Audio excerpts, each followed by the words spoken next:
baca buku, Aiman. Kau apa yang awak baca tu? Ni buku kerjaya. Bagus tau kalau kita baca buku ni.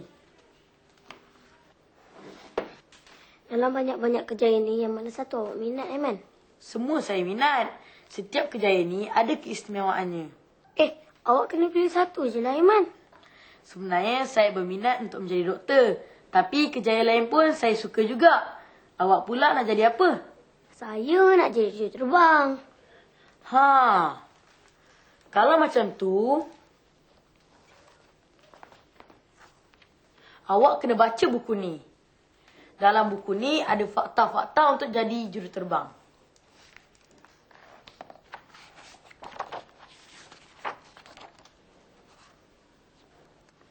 Yelah, Aiman.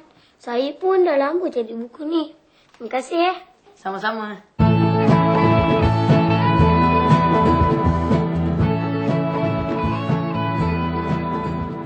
Hai, apa khabar semua?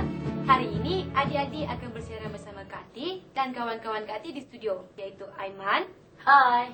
Ashwin Hai. dan Vanessa. Hai. Adik-adik nak tahu apakah cerita menarik Kak Ati hari ini? Sebelum tu, mari kita tanya adik-adik kita ni apakah cita-cita mereka. Adik Aiman, Saya nak jadi doktor pakar. kenapa Aiman nak jadi doktor? Saya nak jadi doktor pakar sebab saya dapat rawat orang yang sakit dan memerlukan kepakaran saya. Apakah yang mendorong awak untuk menjadi doktor? Saya ingin merawat ibu bapa saya sendiri sebagai membalas jasa mereka kerana telah menjaga dan mendidik saya selama ini. Bagus niat murni adik Aiman tu. Ashwin pula nak jadi apa bila besar nanti? Saya nak jadi jurutera. Saya nak cipta dan bina bangunan yang canggih supaya dapat menjadi lambang kemegahan negara di mata dunia. Apakah yang membuatkan Ashwin bercita-cita menjadi jurutera? Negara kita akan menuju wawasan 2020. Jadi sebab itu saya ingin nyaut seruannya menjadi satu realiti. Vanessa pula, apakah cita-cita awak? Saya bercita-cita nak menjadi macam Kak Ati.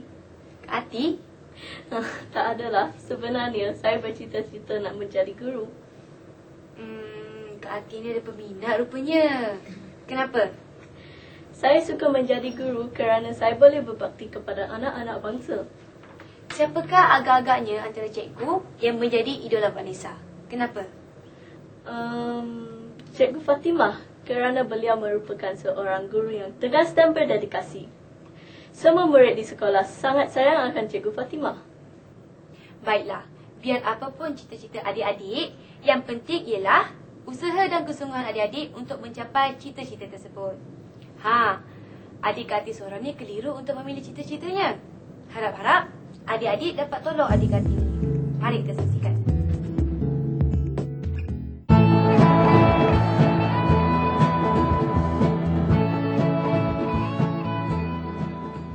Kelvin, Alex, apakah aktiviti yang kita nak buat petang esok ya?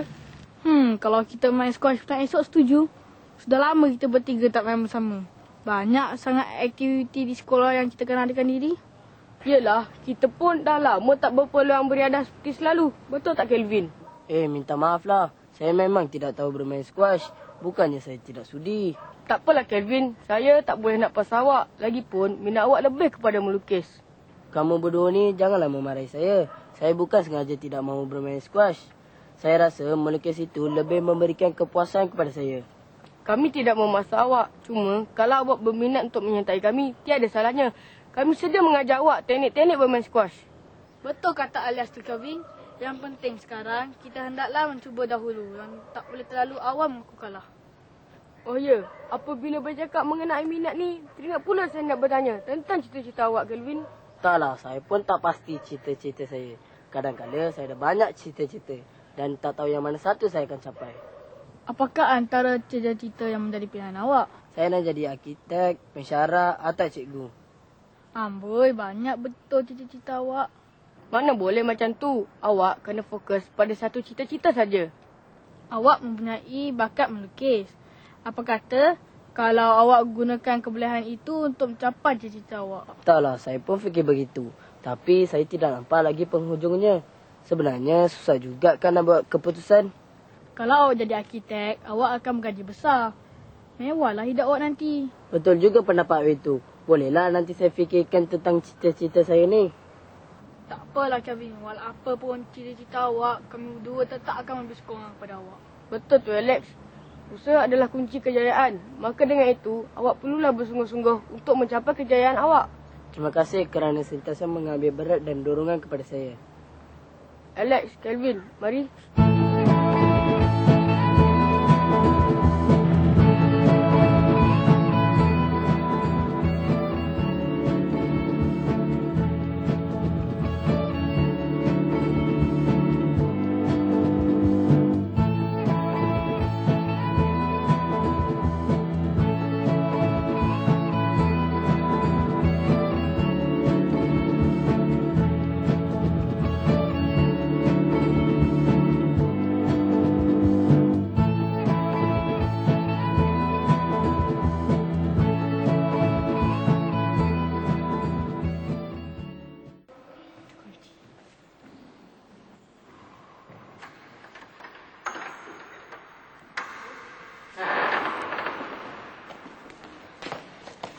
Alex.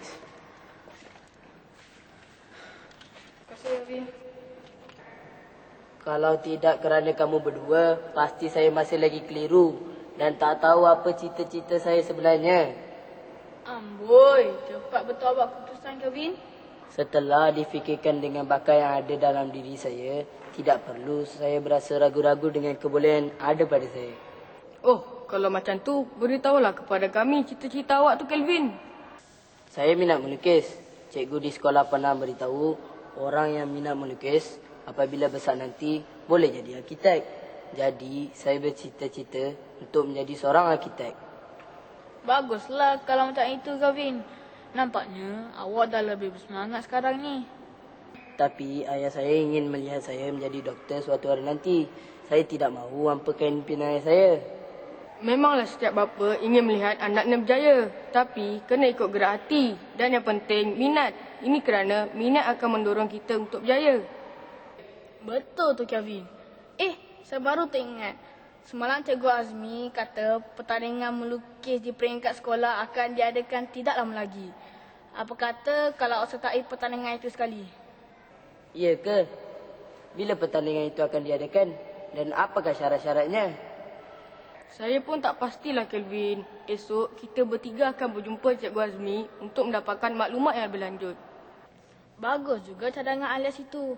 Sekurang-kurangnya, kalau awak berjaya nanti, awak boleh membuktikan kepada keluarga akan kebolehan awak. Terima kasih kerana memberikan saya sokongan. Balik rumah nanti, saya nak beritahu ibu saya akan sertai pertandingan melukis ini. Mari alias. Baguslah kau macam tu Gavin.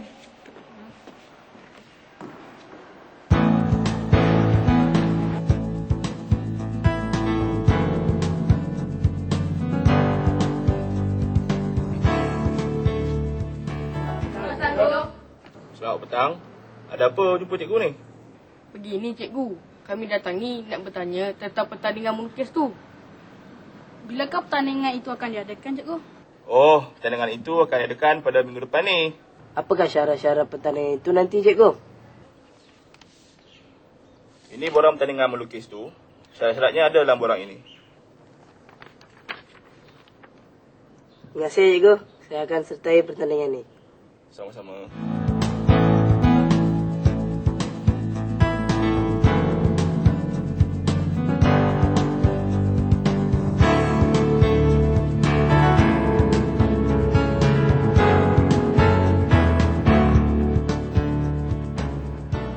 Ya, ibu. Dah balik pun anak ayah ni. Nampak gembira je ni. Ada apa-apa berita gembira ke? Ya, Gaya. Mana ada ayah? Betul kata ayah tu Kevin. Ini mesti ada berita menarik ni. Dari tadi pun tengok Asyik tersenyum aja. Cepatlah beritahu kami. Mestilah gembira sebab saya ada kejutan untuk ayah dan ibu. Sekarang, ibu dan ayah tutup mata.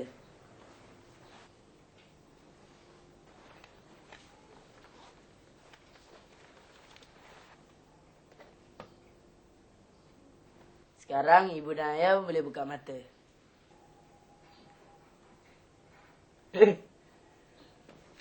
Apa benda ni, Kelvin? Kat mana kamu dapat hadiah ni?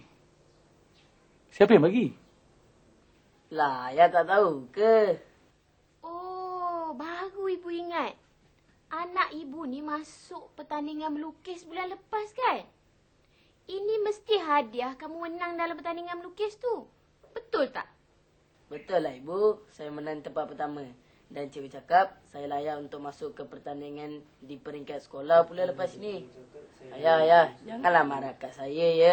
Saya sebenarnya nak buat surprise untuk ayah. Ayah tak marah.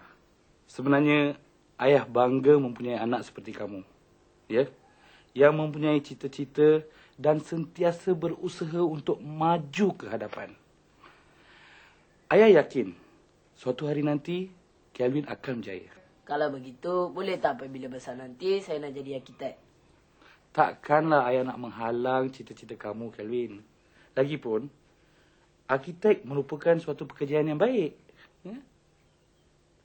Yelah Kelvin. Ibu pun rasa gembira atas kerjaan kamu hari ni. Ibu harap kamu akan terus berusaha dan lebih berkeyakinan untuk mencapai cita-cita kamu untuk menjadi seorang arkitek. Betul ni, ibu dan ayah bersetuju kalau saya nak jadi arkitek. Betul. Kami akan terus menyokong cita-cita kamu, Kelvin. Yang penting, berusahalah bersungguh-sungguh hingga ke Menara Gading. Ya? Betul tu Kelvin. Baiklah ibu.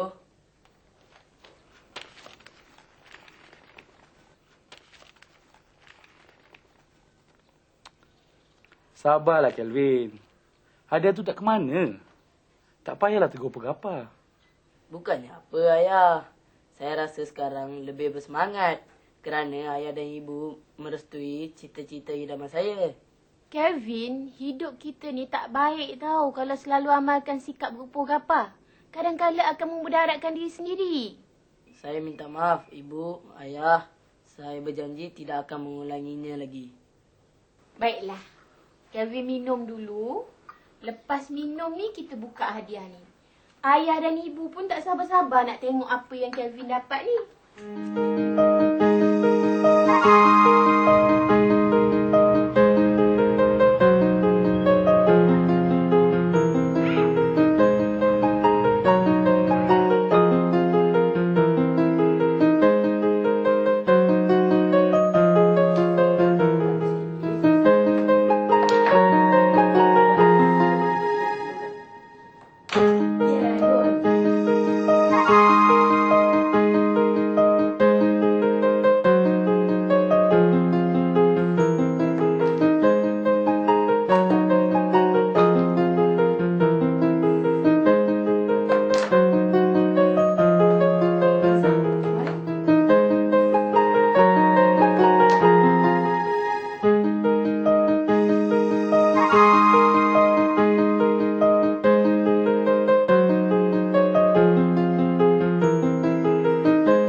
Cantik lukisan ni Kak Ati.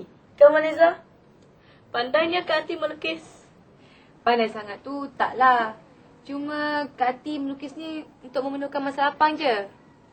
Kenapa Kak Ati tak jadikan melukis ini sebagai kerjaya sepenuh masa Kak Ati? Bukan tak nak Aiman. Tapi Kak Ati kan dah ada kerja yang lain. Tak perlulah jadikan melukis ni sebagai kerjaya sepenuh masa Kak Ati. Rugilah bakat Kak Ati tu. Melukis ni salah satu hobi Kak Ati. Jadi, kalau Kak Ati ada masa terluang tu, Kak Ati melukislah. Supaya bakat yang dikatakan oleh Vanessa tu taklah terpendam begitu je. Kerjaya sebagai pelukis ni bagus juga ya Kak Ati. Betul tu Aiman. Pelukis ni pun salah satu kerjaya. Tapi, kalau nak jadi seorang pelukis, bukannya senang tau. Mesti ada ilmu yang cukup. Kalau macam tu, saya pun nak belajar melukis lah Kak Ati. Nanti bila dah pandai, saya nak jadikannya hobi macam Kak Ati. Vanessa tengok ni cantik kan?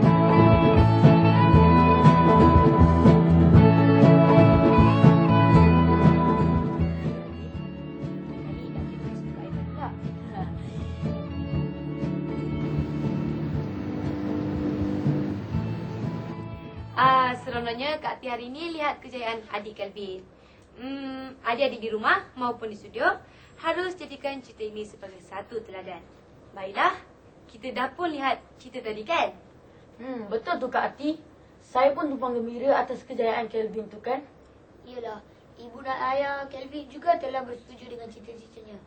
Jadi tak ada halangan lagi untuk meneruskan cita-citanya. Sekarang Kak Ati nak tanya pandangan dan iktibar yang boleh diambil dari cerita Kelvin tu tadi. Kak Ati nak mulakan dengan Vanessa. Saya rasa jika kita dikurniakan bakat, kita perlu gunakan bakat yang ada untuk berjaya. Tidak kiralah dalam apa jua perkara yang kita buat. Kalau begitu, apakah bakat yang ada dalam diri Vanessa? Saya mempunyai sifat penyayang dan penyabar. Selain itu, saya juga berkebolehan memotivasikan orang lain. Sebab itu, saya memilih untuk menjadi guru. Betul tu. Kak Ati setuju sangat dengan pendapat Vanessa. Apa pula kata Aiman? Pada pendapat saya, selain bakat, kesungguhan juga penting dalam mencapai cita-cita. Hal ini kerana jika kita tidak bersungguh-sungguh, bakat itu pasti akan tenggelam begitu saja. Bak kata pepatah, belakang parang kalau diasah akan tajam juga. Jadi, apakah langkah yang awak buat untuk mencungkil bakat dalam diri? Saya telah melibatkan diri dengan projek-projek sains. Selain itu, saya membaca buku-buku ensiklopedia sains. Wah, pandai betul adik Aiman kita ni. Betul tu. Kak Ati setuju sangat dengan pendapat Aiman. Ashwin pula, macam mana? Bagi saya, untuk berjaya, sokongan dan dorongan daripada ibu bapa adalah sangat penting. Sebab, tanpa doa dan restu daripada kedua-dua ibu bapa, kita mungkin tidak akan berjaya. Betul tak, Kak Ati? Betul tu Ashwin. Untuk berjaya, kita perlu ada persiapan diri seperti ilmu yang cukup, berusaha, yakin pada diri sendiri dan akhir sekali, kita janganlah lupa untuk berdoa agar diberikan kejayaan. Betul tu Kak Ati. Ilmu dan bakat yang ada di dalam diri kita janganlah dipersiakan. Dengan ini, saya berazam untuk berusaha bersungguh-sungguh.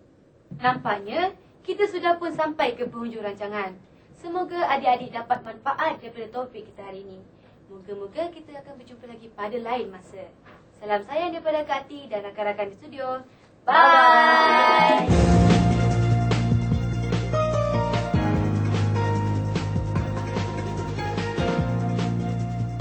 Sebagai seorang remaja, kita perlu mempunyai matlamat hidup yang diingini. Matlamat hidup ini selalunya diterjemahkan dalam bentuk cita-cita. Misalnya, ingin menjadi seorang doktor, seorang jurutera, seorang usahawan dan sebagainya. Oleh itu, saya amat berharap remaja dapat mengenal pasti potensi-potensi yang ada dalam diri remaja seperti bakat, kebolehan, kelebihan dan kekuatan.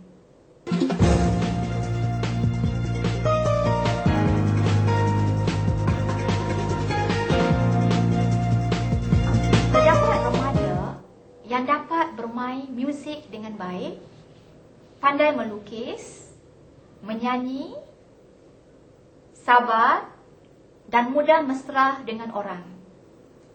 Potensi-potensi ini ada yang secara semula jadi, ada yang dapat dipupuk dan diasah melalui pendidikan dan latihan yang berterusan. Oleh itu, remaja perlu merancang dan berusaha untuk mengembangkan potensi-potensi yang ada pada mereka supaya mereka dapat menguasai kemahiran-kemahiran yang tertentu di samping meningkatkan ilmu pengetahuan dalam bidang yang diminati.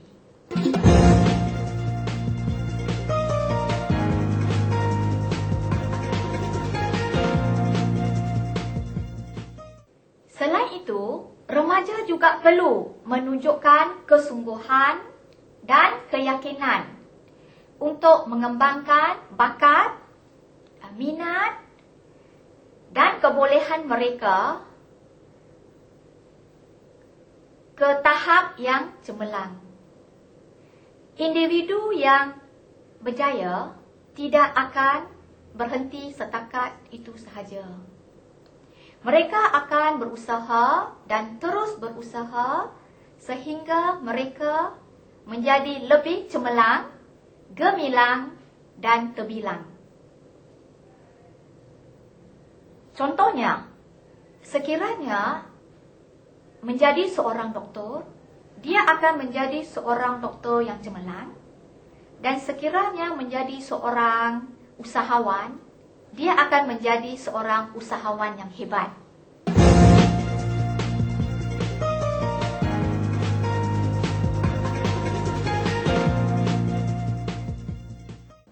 Apabila rakan-rakan kita berjaya, kita juga akan berjaya kerana kita berusaha bersama-sama mereka. Inilah kejayaan yang sebenar. Sesungguhnya, tidak ada manusia merancang untuk gagal, tetapi ramai manusia gagal untuk merancang. Hendak 1000 daya, mahu 1000 cara. Panduan kejayaan kepada remaja. Kenal pasti cita-cita berdasarkan potensi yang ada pada remaja. Kenal pasti apakah cabaran atau masalah yang anda akan hadapi dalam mencapai cita-cita tersebut. Senaraikan langkah-langkah yang boleh diambil untuk mengatasi cabaran atau masalah itu.